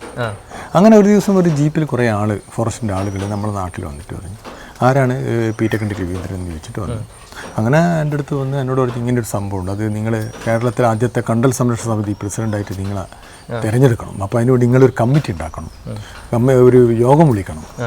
അങ്ങനെ യോഗം വിളിച്ച് ആ യോഗത്തിൽ എന്നെ പ്രസിഡൻ്റാക്കി അംഗീകരിച്ച്. അങ്ങനെ അത് നല്ല രീതിയിൽ ചെയ്ത് അതുമായി ബന്ധപ്പെട്ടിട്ട് നമുക്ക് ഒരു 5 ബയോഗ്യാസ് പ്ലാന്റ് കിട്ടി. പിന്നെ ശുദ്ധവെള്ളത്തിന് വേണ്ടിയിട്ടുള്ള ഇതും പഞ്ചായത്തിൽ അതെങ്ങനെയാ വെച്ചാൽ നമുക്ക് ഈ ഫോറസ്റ്റുകാരുടെ വകയാണ്, സോഷ്യൽ ഫോറസ്റ്റിയുടെ. അങ്ങനെ കുറേ സൗകര്യങ്ങളും സഹായങ്ങളും ഒക്കെ കിട്ടിയിട്ടുണ്ട്. എല്ലാ സാമൂഹ്യ പ്രവർത്തനത്തിനും ഭാഗമായിട്ട് ചെയ്തതാണ്. അപ്പോൾ അന്നത്തെ കാലത്ത് പിന്നെ പത്രത്തിലുള്ള ഇത് വലിയ വാർത്തയായിട്ട് വന്നില്ല. ഏറ്റവും കൂടുതൽ വന്നത് അമൃത TV. അന്ന് ഈ സോഷ്യൽ മീഡിയ അധികം വിപ്ലവമില്ല. എന്നാലും പത്രത്തിലൊക്കെ ഉണ്ട്. എൻ്റെ അടുത്ത് ആ പത്ര കട്ടിങ്ങെല്ലാം ഉണ്ട്. പിന്നെ പുഴ വൃത്തിയാക്കുന്ന അതുപോലെ പിന്നെ ഇതിൻ്റെ വീഡിയോ തന്നെയുണ്ട്. ഇത് അന്നെടുത്ത് നമ്മൾ അപ്പോൾ അതിന് പിന്നെ ഇന്നത്തെ പോലെ സോഷ്യൽ മീഡിയ ഇല്ലാത്തതുകൊണ്ട് യുവാക്കളെല്ലാം ഒരുപാട് അതിന് പിന്നെ കൂട്ടായിട്ടുണ്ടാവും അല്ലേ? എല്ലാവരും ഉണ്ട്. 500 ആളാണ് ഫസ്റ്റ് ഡേ നമ്മൾ പരിപാടിയിൽ ഉണ്ടായിരുന്നത്. 500 ആളുണ്ടായിരുന്നു. അപ്പോൾ അത് നമ്മൾ ഓരോ ഏരിയ തിരിച്ചിട്ടാണ് ആ കൊടുത്തത്. പുഴ അത്രയും മാലിന്യം വരുന്നത്. അപ്പോൾ അതിന് വലിയൊരു കമ്പി കൊണ്ടുള്ള വലിയൊരു കുളത്തൊക്കെ ഉണ്ടാക്കി കൈക്കൊക്കെ ഉറയിട്ട് അതിൽ നമ്മളെ കൂടെ കൂടിയത് ആരൊക്കെയാണെന്ന് പറഞ്ഞാൽ പിണറായിയിലുള്ള സായിബാബയുടെ ടീമുണ്ടായിരുന്നു. പിന്നെ ധർമ്മടം പഞ്ചായത്തിലുള്ള തന്നെ KG വനശാല, പ്രിയദർശിനി ക്ലബ്ബ്, പിന്നെ നമ്മുടെ ശ്രീനിവാസ സേവാ സംഘം. അപ്പോൾ അങ്ങനെ നാട്ടിലുള്ള കുറേ ക്ലബ്ബുകൾ. അപ്പോൾ എല്ലാവരും നമ്മളെ കൂടെ സഹകരിച്ചു. നല്ലൊരു പരിപാടിയാണ്. അങ്ങനെയാണ് ആ ഒരു പരിപാടി സക്സസ് ആക്കിയത്. അതിനുശേഷം വേറൊരു സംഭവം എന്താണെന്ന് പറഞ്ഞാൽ, നമ്മൾ ധർമ്മടം പഞ്ചായത്ത് ഒരു ദ്വീപാണ്. കംപ്ലീറ്റ് 3 ഭാഗം പുഴ 1 ഭാഗം കടലുമാണ്. പക്ഷെ ഇവിടെ ഞാനടക്കം അവിടെ വീടെടുത്തിട്ടുണ്ട്. വീട് നമ്പർ കിട്ടിയില്ല. എന്താ വെച്ചാൽ തീരദേശം ആയതുകൊണ്ടാണ് കിട്ടാത്തത്. അപ്പോൾ നമ്മുടെ CRZ 3-ലാണുള്ളത്. അപ്പോൾ CRZ 3-ലുള്ളത് കൊണ്ട് നമുക്കതിന് വീട്ടിന് പെർമിഷൻ കിട്ടുന്നില്ല. അപ്പോൾ CRZ 2 ആണെങ്കിൽ മുനിസിപ്പാലിറ്റി ഒക്കെ CRZ 2 നമ്പർ കിട്ടും. അതിനുവേണ്ടി നമ്മൾ തീരദേശ ആക്ഷൻ കമ്മിറ്റി ഉപയോഗിച്ച് കംപ്ലീറ്റ് വീടെടുത്തിട്ട് നമ്പർ കിട്ടാത്ത മുഴുവൻ ആളെ ക്രോഡീകരിച്ചുകൊണ്ട് വലിയൊരു ഫംഗ്ഷനാണ്. അങ്ങനെ അത് നമ്മളെന്ത് ചെയ്യുമെന്ന് പറഞ്ഞാൽ ഈ ഇന്ത്യ ഗവൺമെൻറ് തന്നെ എത്തിക്കേണ്ട സംവിധാനം ചെയ്തു. ഇത് ഈ തീരദേശവുമായി ബന്ധപ്പെട്ടുകൊണ്ട്. അപ്പോൾ ധർമ്മടം ദ്വീപാണ്, ദ്വീപിൻ്റെ ആനുകൂല്യം കിട്ടണമെന്നാണ്. അങ്ങനെയുള്ള എല്ലാ ചാനലും ഇറങ്ങുന്നതിന് മാതൃഭൂമി, മനോരമ എല്ലാ ചാനലും നല്ല രീതിയിൽ സപ്പോർട്ട് ചെയ്തു. അങ്ങനെ എന്നെ കണ്ണൂരിലെ ടൗൺ പ്ലാനർ എന്നെ വിളിച്ചു പറഞ്ഞു, ഇങ്ങനെ തീരദേശത്തുള്ള MP-മാരുടെ ഒരു മീറ്റിംഗ് പ്രധാനമന്ത്രി വിളിച്ചിട്ടുണ്ട് ഡൽഹിയിൽ, ഒന്ന് സബ്മിറ്റ് ചെയ്യണം. അങ്ങനെ ഞാനെന്ത് ചെയ്യുന്നു പറഞ്ഞാൽ നമ്മുടെ തീരദേശമായില്ല കേരളത്തിലെ മുഴുവൻ MP-മാർക്കും മെമ്മോറാണ്ടം തയ്യാറാക്കി പിന്നെ തലേന്ന് തന്നെ തയ്യാറാക്കി. പിറ്റേന്ന് 4 മണിക്കാണ് പരിപാടി. അന്ന് തന്നെ എല്ലാവർക്കും അയച്ചു കൊടുത്ത്. പക്ഷെ അതിന് എനിക്ക് ആരും ഒരു മറുപടിയും തന്നില്ല. പക്ഷെ ഒരു മറുപടി കിട്ടി എനിക്ക്. നമ്മളെ റിച്ചാർഡ് ഹേ, അയാളന്ന് ആംഗ്ലോ ഇന്ത്യൻ MP ആയിരുന്നു. അങ്ങനെ അയാൾ എനിക്ക് വിളിച്ച് എനിക്ക് എൻ്റെ ഇതിൽ മെയിലിൽ മറുപടി തന്നു. ഞാനത് നിങ്ങൾ പറഞ്ഞത് മുഴുവൻ വായിച്ചിട്ട് അയാൾ ബ്രണംകുളയിൽ പഠിച്ചതാണ്, ബ്രണംകുളം ലെക്ചറായിരുന്നു. ധർമ്മടത്തിൻ്റെ മുഴുവൻ സ്പന്ദനം എനിക്കറിയാം. ഞാൻ അതുകൊണ്ട് എന്തായാലും മന്ത്രിയായിട്ട് ധരിപ്പിക്കുന്നു. അങ്ങനെ മന്ത്രീൻ്റെ അടുത്ത് കംപ്ലീറ്റ് ധരിപ്പിച്ച്, അതുകൊണ്ടാണെന്നാണ് ഞാൻ വിശ്വസിക്കുന്നത് ധർമ്മടം പഞ്ചായത്തിന് ദ്വീപായിട്ട് ഒരു പെർമിഷൻ വന്നതിനും. അങ്ങനെ ഇപ്പോൾ ധർമ്മടം പഞ്ചായത്ത് മാത്രം 50 മീറ്ററിൽ നമ്പർ കൊടുക്കും. അതാർക്കും അറിയില്ല. ഞാനൊരു രാഷ്ട്രീയക്കാരല്ലാതുകൊണ്ട് ആളുകളുടെ ഇടയിൽ അങ്ങനെ ഒരു പ്രചരണമായിട്ടില്ല. ഇപ്പൊ അതിന്റെ മറ്റുള്ളതെല്ലാം ഇപ്പൊ മുഴപ്പിലങ്ങാട് 100 പിണറായിൽ 100 ന്യൂവാഹി 100 പുഴയെന്ന് നമുക്ക് മാത്രമേ ഉള്ളൂ, ധർമ്മടത്തെ മാത്രമേ ഉള്ളൂ 50. അപ്പൊ നമ്മളന്ന് ഈ ചെയ്ത പ്രവർത്തനത്തിന്റെ ഫലമായി കിട്ടിയതാണ്. അത് വലിയ കാര്യം പോലെ ആൾക്കാരെല്ലാം എന്നോട് പറയും ഇപ്പൊ 50 ഉള്ളൂ, എങ്ങനെയാ കിട്ടിയെന്നുള്ളത് പലർക്കും അറിയില്ല. പിന്നെ നമ്മളെ സംബന്ധിച്ചോളം അങ്ങനെ പിന്നെ ഒരു ടെൻഡറാക്കേണ്ട കാര്യമില്ല. അന്ന് നമ്മൾ സാമൂഹ്യ പ്രവർത്തനം ഗംഭീരമായിട്ട് നടത്തി, എല്ലാവർക്കും അറിയാം. പക്ഷെ നമ്മളിത് ഈ ചെയ്യുന്ന പരിപാടി എല്ലാവരും അറിയണമെന്നില്ലല്ലോ. നമ്മൾ സബ്മിറ്റ് ചെയ്യുന്ന ആളോട് പോയിട്ട് പറയാൻ പറ്റും. അല്ല, നിങ്ങൾ പോപ്പുലർ ആണെന്നുള്ള ഉദ്ദേശത്തോടു കൂടി അല്ലല്ലോ ചെയ്യുന്നത്. അല്ല, അങ്ങനെയല്ല നമ്മൾ ജനങ്ങൾക്ക് വേണ്ടി. അപ്പൊ അതിപ്പോ നമ്മളിപ്പോ ഓരോന്നും ചെയ്യുന്നതിനോ ഓരോന്നും സോഷ്യൽ മീഡിയയിൽ ഇടാൻ പറ്റില്ല. ഇത് ഓരോന്നും കമ്മിറ്റി വിളിച്ച് പറയാൻ പറ്റില്ല. ഇതെല്ലാം അന്നേരമുള്ള നമ്മളതിന്റെ യജ്ഞം നടത്തി അത് സക്സസ് ആയി.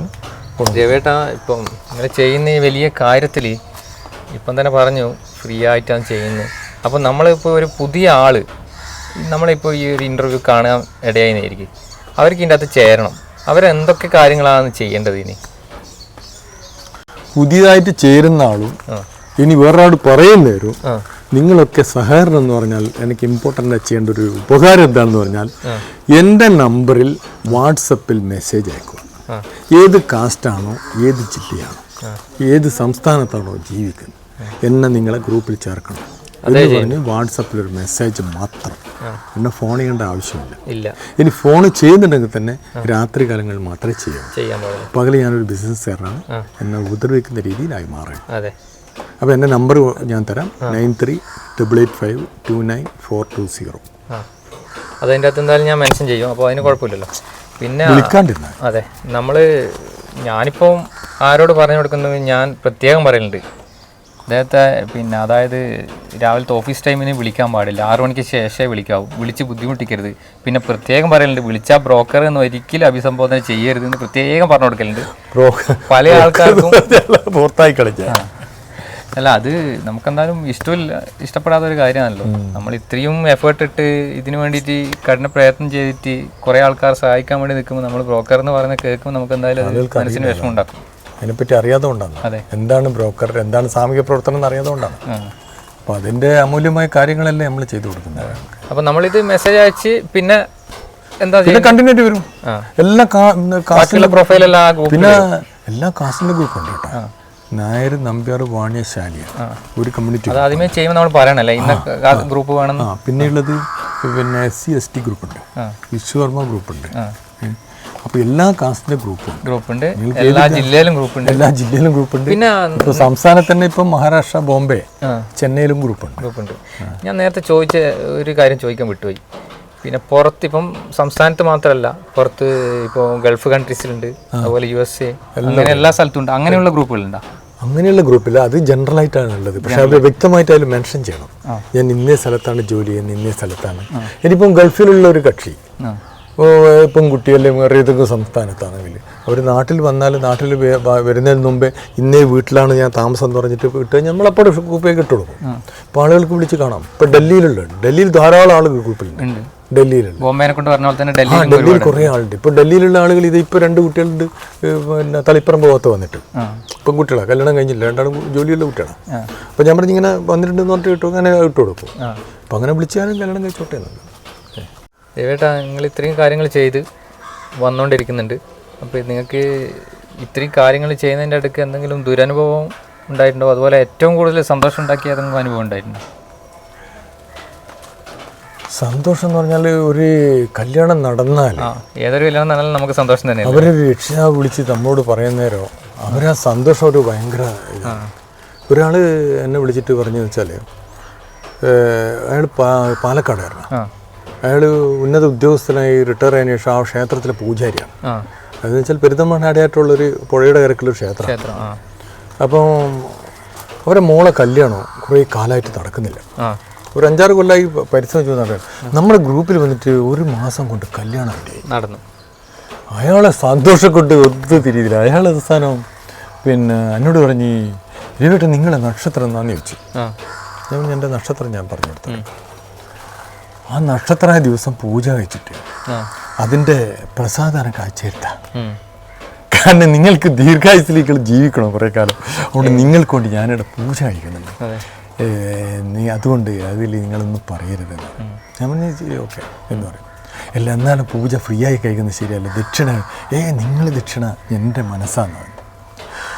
അത് പറ്റില്ലപ്പോൾ ദക്ഷിണ പോകണമെന്ന് പറഞ്ഞാൽ ഞാൻ ഒരു പൈസ എന്തെങ്കിലും ഒരു പൈസ ഞാൻ അയച്ചു കൊടുക്കും.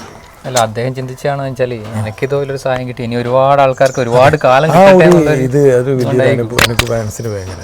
പിന്നെ കല്യാണം നടന്ന ആളുടെ ഷെയറിങ് ചില ആൾ രക്ഷിതാക്കൾ അച്ഛനായാലും അമ്മയായാലും നല്ല രീതിയിൽ സംസാരിക്കും. ഇപ്പോൾ ചെന്നൈയിൽ ജോലിയുള്ളൊരു കുട്ടിയാണ്, അവർ ചെക്കൻ്റെ വീട് കണ്ണൂരാണ്, അവർ ചെന്നൈ സെറ്റിലാണ്, കുട്ടിക്ക് ആദ്യം സർക്കാർ ജോലിയാണ്. അങ്ങനെയാണ് ആ കല്യാണം ശരിയാണ്. അയ്യോ ആ ഭയങ്കര സന്തോഷമാണ് ഷെയർ ചെയ്തത് ആ ഉപ്പക്കുട്ടിയുടെ അച്ഛൻ. ഇവൻ എഞ്ചിനീയറാണ്, അപ്പോൾ ഇവന് ചെന്നൈയിൽ പോകുന്നൊന്നും വിഷയം ഉണ്ടായിരുന്നില്ല, അതുകൊണ്ട് കല്യാണം കഴിഞ്ഞു. ഇവിടുന്ന് അച്ഛനും അമ്മയും എൻ്റെ അടുത്ത് വന്നിട്ടുണ്ട്, ചെക്കനും അമ്മയും ഇവിടെ അന്വേഷിച്ച് പിടിച്ചിട്ട് വീട്ടിൽ. അങ്ങനെ ധാരാളം ആളുകൾ വരുന്നുണ്ട്. അതിപ്പോൾ നമുക്കൊരു വലിയൊരു സന്തോഷമാണ്. ഇത് നമ്മുടെ പണവും പ്രസവം എല്ലാം പോകും, പക്ഷെ ഇത് നിൽക്കും. ആ ഒരു ബന്ധമുണ്ട്. ഇത് ലോകത്തിൻ്റെ ഇടയിൽ എന്നേക്കുമായി പറയാനുള്ള ഒരു ചാൻസാണ് ഞാൻ ഉണ്ടാക്കാൻ പോകുന്നത്. ഇത് ഇങ്ങനൊരാളുണ്ടായിരുന്നു, ഇങ്ങനൊരു കല്യാണം പണ്ട് ഇപ്പം നമ്മൾ പറയുന്നില്ലേ, പണ്ടെല്ലാം നമ്മുടെ വീട്ടിൻ്റെ അടുത്ത് വന്ന കല്യാണം വളരെ സിമ്പിളായിട്ട്. അതെ, ആ ഒരു കാലഘട്ടം നമുക്ക് ഉണ്ടാകണം. അങ്ങനെ ഫ്രീ ആയിട്ട് ഇങ്ങനെ വാട്സപ്പിലിട്ട് കഴിഞ്ഞില്ല, അപ്പോൾ അങ്ങനെയും നടക്കും. അങ്ങനെ പലയാളും വിചാരിച്ചാൽ അങ്ങനെ നടത്താം. അതിൻ്റെ ഉദാഹരണമാണ് ഞാൻ ചെയ്തിട്ട് നടത്തി കാണിച്ചു കൊടുത്തില്ലേ. അപ്പോൾ ഇനി പഴയാക്കും ചെയ്യാം. ഇപ്പോൾ ഒരു ജില്ലാ ഓഫീസ് വേണമെങ്കിൽ ഉണ്ടാക്കാം, ഇനി പഞ്ചായത്ത് തലത്തിൽ ഉണ്ടാക്കാം, ഗ്രൂപ്പ് അങ്ങനെ ഉണ്ടാക്കണം. എന്നിട്ട് വേണം നമ്മളായിട്ട് കോർഡിനേറ്റ് ചെയ്യാം. അപ്പോൾ നമ്മളായിട്ട് ഷെയർ ആവും മൊത്തം. അപ്പോൾ അങ്ങനെയൊക്കെ ചെയ്യാൻ ആൾ വന്നു കഴിഞ്ഞാൽ നമുക്ക് ചെയ്തു കൊടുക്കാം. അതുപോലെ ദുരനുഭവം എന്തെങ്കിലും പ്രത്യേകിച്ചിട്ട് അങ്ങനെ ഞാനങ്ങനെ ഞാൻ ഈ ദുരനുഭവം എന്ന് പറഞ്ഞാൽ അങ്ങനെയുള്ള ആളുമായിട്ട് അധികം സംഭാഷണം നിൽക്കും. ഞാനിപ്പോൾ ഫോണും കട്ടാക്കും, ബ്ലോക്കായി കളി, വെറുതെ വർത്തമാനത്തിന് നിൽക്കില്ല, എനിക്കതിന് സമയമില്ല. അല്ലെങ്കിൽ അങ്ങനെ ആരും ഒന്നും പറയാറില്ല. ഇതുവരെ അങ്ങനെയുള്ളൊരു അനുഭവം ഒന്നും ഉണ്ടായിട്ടില്ല. കാരണം അത്രയും വലിയൊരു ഞാൻ എന്ത് പറഞ്ഞാലും ലാസ്റ്റ് ഞാനൊരു ഡോസം കൊടുത്തേക്കും. നിങ്ങൾക്ക് ജന്മത്തിൽ കിട്ടാതെ ഒരു കാര്യമാണ്, കണ്ണിലും മുഖത്തും കാണാതെ നിങ്ങൾക്ക് ഞാൻ ചെയ്യുന്ന ഒരു സേവനമാണ്. അത് നിങ്ങൾ ദൈവാധീനം നിങ്ങൾക്ക് നിങ്ങൾ അനുഭവിച്ചു. പിന്നെ ഒന്നും പറയുകയില്ല, പിന്നെ ആർക്കൊന്നും പറയുകയില്ല. ഇത് സത്യമല്ലേ? നമുക്ക് കണ്ണിലും മുഖത്തും ആരെയും അറിയാം, കണ്ണിലും മുഖത്തും കാണാതെ ആളുകൾക്കില്ലല്ലേ സേവനം ചെയ്തത്. ഇന്ന് സ്വന്തം തന്നെ ആരാ ചെയ്യുന്നു? ഒന്നും ചെയ്യുന്നില്ല, ആരും അടുത്ത ബന്ധുക്കൾ തന്നെ ചെയ്യില്ല. ചെയ്തു കൊടുക്കുന്നില്ല. എന്തുകൊണ്ടാണെന്ന് വെച്ചാൽ ചെയ്തു കൊടുക്കാത്തത്, നമ്മളൊരു കല്യാണം വരെ നടത്തിയിട്ട് നാളെ എന്തെങ്കിലും ഒരു പ്രശ്നമായി കഴിഞ്ഞാലോ ഈ കുട്ടി ഓടിപ്പോകുമോ, അതുകൊണ്ട് ആരും കാണിച്ചു കൊടുക്കുന്നില്ല. ഇതിപ്പോൾ ഗ്രൂപ്പിലുള്ള തന്നെ ആളുകൾ ഇട്ട് കൊടുക്കുന്നുണ്ട്, അവർക്കൊന്നും ബാധ്യതയില്ലല്ലോ. അത് പീറ്റക്കണ്ടിക്കല്ലേ ബാധ്യത. അതുകൊണ്ട് അത് എടുത്തിട്ട് പലയാക്കും, ആയിരക്കണക്കിന്. ഇപ്പം നമ്മളിപ്പം ഗ്രൂപ്പിലിട്ടത് തന്നെ ആയിരങ്ങളുടെ കയ്യിലേക്ക് പോകും ഒരു സെക്കൻഡ് വെച്ചിട്ട്. ഇത് പലയാളെ കയ്യിലേക്ക് പോകും. കാരണം പല ഗ്രൂപ്പിലും പല സ്ഥലത്തും അതിലൊന്നും നമ്മളൊന്നും പറയുന്നില്ല, കല്യാണം നടക്കട്ടെ. പക്ഷെ ബ്രോക്കർമാരെ അറ്റാച്ച്മെന്റ് ആണ് മോശം. അൾട്ടിമേറ്റ് ലക്ഷ്യം എന്ന് പറഞ്ഞാൽ കല്യാണം നടത്തി കൊടുക്കുന്നത്, അതിൽ ബ്രോക്കർമാരെ കൈയടത്താണ്ട് ബ്രോക്കർ ഫ്രീ ആയിട്ട് ചെയ്തോ. അതെ, അങ്ങനെ ചെയ്യില്ലല്ലോ അവര്, ഒരിക്കലും ചെയ്യാൻ പറ്റില്ല. അവർക്ക് ഞാൻ നേരത്തെ പറഞ്ഞ പോലെ പൊന്മുട്ടി ഇടുന്ന താറാവിനെ അവർ ഇറക്കൂലല്ലോ. അവിടെ അങ്ങനെ കല്യാണം കഴിപ്പിക്കാണ്ട് വെക്കും പെൺകുട്ടീനെ. ഡെയിലി ഒരു 5 ആളെ കൂട്ടി വന്ന പൈസ ഇല്ലേ രവിയേട്ടാണ് അവർ നോക്കുന്നത്. നമ്മള് അണ്ടലൂർ കാവിന്റെ അടുത്താണല്ലോ നിങ്ങളെ വീട്. പിന്നെ ഈ അണ്ടലൂർ കാവുമായി ബന്ധപ്പെട്ടിട്ട് നിങ്ങൾ എന്തെങ്കിലും പ്രവർത്തനം നടത്തുന്നുണ്ടോ? അണ്ടലൂർ കാവായിട്ട് വലിയൊരു സംഭവം നടത്തുന്നുണ്ട് നമ്മള്. എന്താന്ന് പറഞ്ഞാല് പണ്ടൊക്കെ നമ്മളൊക്കെ ചെറുപ്പത്തിൽ മെയ്യാലിൻ എന്ന് പറയുന്നൊരു സംഭവം ഉണ്ട്, ഒരു വലിയൊരു കർമ്മമാണ്. ആ കർമ്മം കഴിഞ്ഞാൽ വെള്ളത്തിന് വേണ്ടിയിട്ട് ദാഹിച്ചിട്ട് കുടിക്കാൻ ഭയങ്കര ബുദ്ധിമുട്ടാണ്. പല വീടുകളിലെല്ലാം പോയി കൊടുക്കും, വീട്ടുകാരനെ തരും, പക്ഷെ എന്നാലും അതൊരു വലിയൊരു ബുദ്ധിമുട്ടായി തോന്നലുണ്ട്. അങ്ങനെ നമ്മളൊരു കമ്മിറ്റി, ഒരു 10-26 മെമ്പേഴ്സുള്ള നമ്മളൊരു കമ്മിറ്റി ഒരു തീരുമാനം എടുത്ത് നമുക്കത് സൗജന്യമായിട്ട് ഇടുന്ന് ചുക്ക് കാപ്പിയും ചുക്ക് വെള്ളവും കൊടുക്കണം. അങ്ങനെ നമ്മളൊരു 10 വർഷം മുമ്പേ തുടങ്ങിയതാണ്. ഈ കഴിഞ്ഞ വർഷം വരെ നമ്മൾ ചെയ്തിട്ടുണ്ട്. 24 hours ആണ്. കുംഭം 3-ാം തീയതി മുതൽ കുംഭം 3-ാം തീയതി മുതൽ കുംഭം 7-ാം തീയതി വരെ 24 മണിക്കൂർ നമ്മൾ ചുക്ക് കാപ്പിയും ചുക്ക് വെള്ളവും നമ്മൾ കൊടുത്തുകൊണ്ടേയിരിക്കും. അപ്പോൾ അത് ജനങ്ങൾക്ക് ഭയങ്കര ഇതാണ്. ചുക്ക് കാപ്പി എന്ന് പറഞ്ഞാൽ അതിൽ പല സാധനങ്ങൾ ഇട്ടിട്ടാണ്, വളരെ കുരുമുളക് ഔഷധം, ശരിയായൊരു കഷായമാണത്. ഇവിടെ വന്ന് പൊടിയൊക്കെ ശ്വസിച്ച ആളുകൾക്ക് അത് വലിയൊരു ഗുണം ചെയ്യും. നമ്മളെ ചുക്ക് കാപ്പി അങ്ങനത്തെ ഒരു സംഭവം. അത് നമ്മൾ കുറെ ആള് വളരെ ആത്മാർത്ഥമായിട്ട് എന്ന് പറഞ്ഞാൽ 24 hours എന്ന് പറഞ്ഞാൽ നമ്മുടെ ടീം അപ്പോൾ അതിനുള്ള ഫണ്ടെല്ലാം നിങ്ങൾ റേസ് ഫണ്ട് ആളുകൾ നമ്മളെ അറിഞ്ഞു തരുന്നതാണ്. അങ്ങനെ ഇവിടെ വരുന്ന ഭക്തജനങ്ങൾ അല്ല, നമ്മളെ അടുത്ത് നമ്മളെ നാട്ടുകാരാണ് മെയിനായിട്ട്. നാട്ടുകാർ നമുക്ക് എത്തിക്കും. അത് ഇഷ്ടം പോലെ ആളുണ്ട്. അതപ്പോ നമ്മൾ ഏറ്റവും വലിയ ആത്മാർത്ഥ പ്രവർത്തിക്കുന്ന ആൾക്കാരുണ്ട്. ശിവപ്രസാദ് ഉണ്ട്, പുലപ്പാടി പ്രകാശൻ, അതുപോലെ പ്രസാദ്, ബൈജു, വേറൊരു ബൈജു. ചങ്ങായിമാരെ, കേരളത്തിലെ ഏറ്റവും പ്രസിദ്ധമായ അണ്ടലൂർ കാവിന്റെ മുറ്റത്തൂടെയാണ് നമ്മൾ നടക്കുന്നത് കേട്ടാ. അത്രയും പ്രസിദ്ധമായ 7 ദിവസമല്ലേ ഉത്സവം. ദൈവത്താർ ഈശ്വരനെ ഇവിടുത്തെ മുടിയാണ്. മുടി ഈ ക്ഷേത്രം മുടിയാണ്. മുടി വെക്കലാണ് കുംഭം 4-ാം തീയതി. അതിനോടുകൂടിയാണ് ഉത്സവം ശരിയായ സ്റ്റാർട്ട് ചെയ്യുന്നത്, തുടക്കം. പിന്നെ ഇവിടെ ബാലിസുഗ്രീവ യുദ്ധം അത്രയും അതൊക്കെ ഉണ്ട്. അതെങ്ങനെ വെച്ചാൽ കുംഭം 1-ാം തീയതി കാവ് കയറുക, കുംഭം 2-ാം തീയതി ചക്കവത്ത്, അതിനുശേഷം നാട്ടിലാള് ചക്ക വന്നു. പിന്നെ അതിനുശേഷം ചക്ക വന്നു. നമുക്ക് പരിസരത്തുള്ള മുഴുവൻ പഞ്ചായത്തിലൊക്കെ അങ്ങനെയാണ്. പിന്നെ അത് കഴിഞ്ഞാലാണ് കൊടവര വന്നു. മേലൂർ മണലിൽ നിന്നാണ് കൊടവരവ് 3-ാം തീയതി. അന്ന് മുതൽ പടക്കം ഉണ്ടാവും 3-ാം തീയതി മുതൽ. അത് കഴിഞ്ഞിട്ടാണ് കുംഭം 4-ാം തീയതി മുതലാണ് മുടിവെക്കൽ. മുടിവെക്കലോടുകൂടി നമ്മളെ മെയ്യാല് കാര്യങ്ങളെല്ലാം എല്ലാ കർമ്മങ്ങളും നടക്കും ഇവിടെ. അപ്പൊ ഈ തോർത്തും ബനിയനാണ് ഇവിടുത്തെ ശരിയായ വേഷം. കനം ആണ് നിങ്ങൾക്ക്.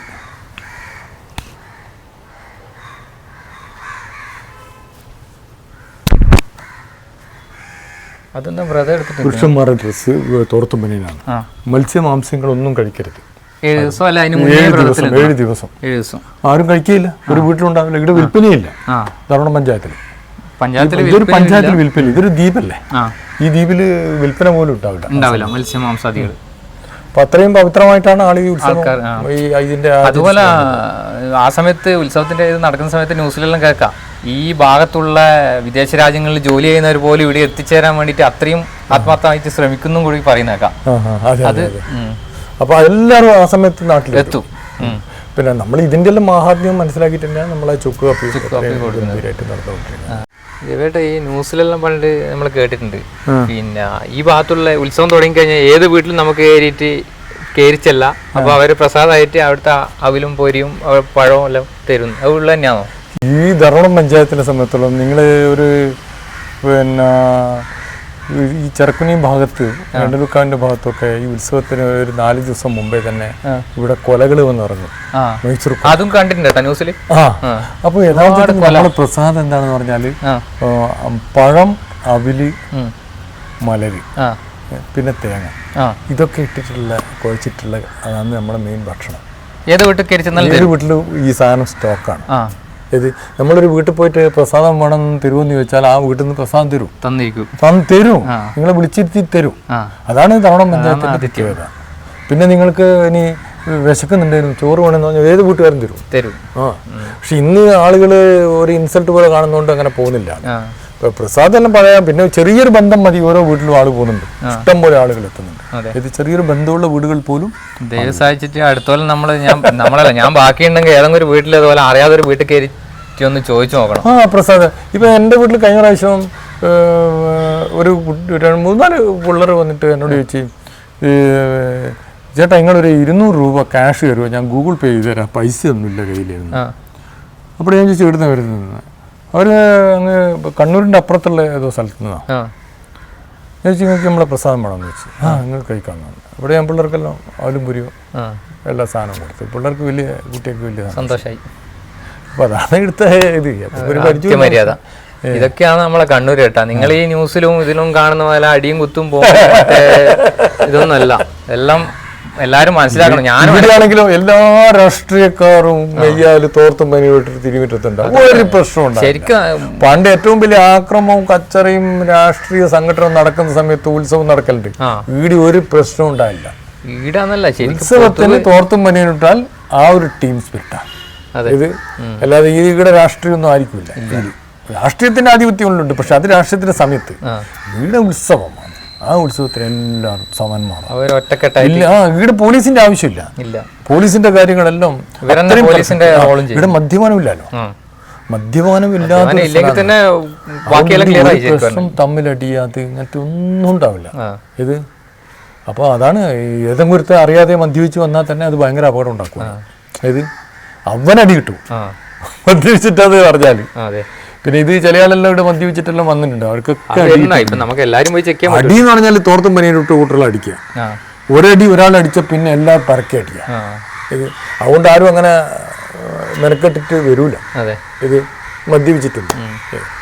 ശരിക്ക് ഞാനിത് പറയാൻ കാരണം വെച്ചാൽ നമ്മൾ പുറം രാജ്യങ്ങളിൽ പോയി പിന്നെ ജോലി ചെയ്യുന്ന സമയത്ത് മറ്റുള്ളവർ ഈ കണ്ണൂർ എന്ന് പറയുമ്പോൾ നമ്മളൊരു മാറ്റി നിർത്തുന്ന നമ്മളൊരു പേടി പോലെ ഒരു അകറ്റി നിർത്തുന്ന പോലത്തെ ഒരു സംഭവം ഉണ്ടാകും. നമുക്ക് മനസ്സിന് വല്ലാണ്ട് ഒരു വിഷമം ഉണ്ടാവും. നമ്മളെ നാട്ടിനെ പറ്റി ഇങ്ങനെ ഓരോരാൾ മോശമായിട്ട് പറയുമ്പോൾ അത് ഇവിടെ വന്ന ഒരാളും പറയില്ല.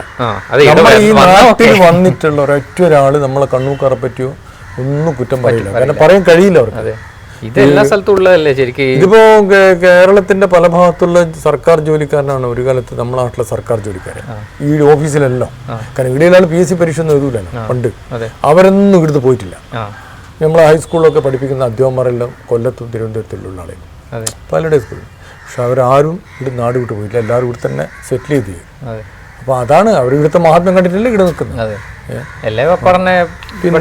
ട്രാൻസ്ഫർ മേടിച്ച് മാറും. അതെ അതെ അതെ അതെ, അതാണ് അതിന്റെ പ്രത്യേകത. അത് കണ്ണൂക്കാരന് പറഞ്ഞൊരു ഇതാണ്. നമ്മളെ ഈ ആതിഥ്യ മര്യാദ പവിത്രമായി സൂക്ഷിക്കുന്ന അനുഭവിച്ചറിഞ്ഞാലേ പറയാൻ പറ്റും. അല്ലാണ്ട് പിന്നെ പത്രക്കാരും ന്യൂസുകാരും ഒരുപാട് പറയണം ശരിക്കും. അവരാണ് നമ്മളെ നാടിനെ ഇങ്ങനെ എന്താ പറയാ മോശമായി ചിത്രീകരിച്ച ആൾക്കാരുടെ മുന്നിൽ. അതെ, അതാണ്. അത് ഇല്ലാന്ന് പറയുന്നില്ല.